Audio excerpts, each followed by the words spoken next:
عزیز سامعین، انگنت دعاؤں، نیک تمناؤں اور پرخلوص جذبوں اور دل کی عمیق گہرائیوں کے ساتھ آپ تمام احباب کو ہم پھر سے استقبال کرتے ہیں۔ پرانے زمانے کی بات ہے، ایک فقیر تھا، وہ بیچارہ بہت پریشان تھا کیونکہ اس کے پاس کھانے پینے کے لیے کچھ بھی نہیں تھا۔ مجبور ہو کر وہ ایک مالدار کے دروازے پر گیا اور آواز لگائی، کچھ دے دو۔ وہ مالدار بہت کنجوس اور گھمنڈی تھا۔ آواز سن کر فقیر کو صدقہ اور خیرات نہیں دیا بلکہ اسے برا بھلا کہہ کر بھگا دیا۔ اسی مالدار کے پڑوسی میں ایک غریب اندھا شخص رہتا تھا۔ فقیر جب مالدار کے دروازے سے مایوس ہو کر واپس لوٹا تو اس نابینے نے فقیر کو اپنے گھر بلایا اور اپنا مہمان بنا لیا، اور جو کچھ اس کے پاس موجود تھا وہ فقیر کے سامنے رکھ دیا اور اس کے ساتھ اچھی اچھی باتیں کر کے اس کا دل بھی خوش کر دیا۔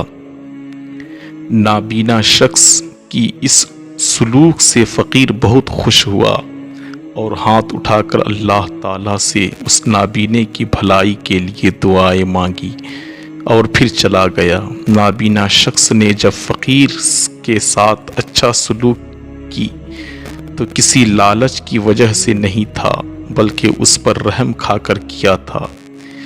ایک وقت کھانا کھلا دینے سے کوئی ایسی بڑی بات نہیں ہوتی، لیکن اللہ تعالیٰ کو اس کی یہ نیکی بہت پسند آئی۔ اس کے حق میں فقیر کی دعا قبول ہوئی اور اس کی آنکھوں سے پانی کے چند قطرے گرے اور اس اندھی آنکھ روشن ہو گئی اور وہ نابینا سب کچھ صاف صاف دیکھنے لگا۔ اس کی بیماری اور پریشانی بھی دور ہو گئی۔ لوگوں کو یہ بات معلوم ہوئی تو سب حیران ہو گئے اور تھوڑی دیر میں یہ بات سارے شہر میں پھیل گئی۔ یہ خبر اس کنجوس اور مغرور مالدار نے بھی سنی تو حسرت سے ہاتھ ملتے ہوئے کہا، افسوس، اللہ تعالیٰ کی رحمت اور یہ دولت تو میری تھی جو اسے مل گئی۔ جب نابینا نے یہ بات سنی تو کہا، دولت تجھے کس طرح مل سکتی ہے؟ تو نے تو ناشکری کی۔ پیارے بچوں، اگر ہمارے دروازے پر کوئی غریب و محتاج آدمی آئے تو اسے برا بھلا نہیں کہنا چاہیے اور نہ ان کو واپس کرنا چاہیے، بلکہ ہمیشہ ان کی مدد کرنی چاہیے۔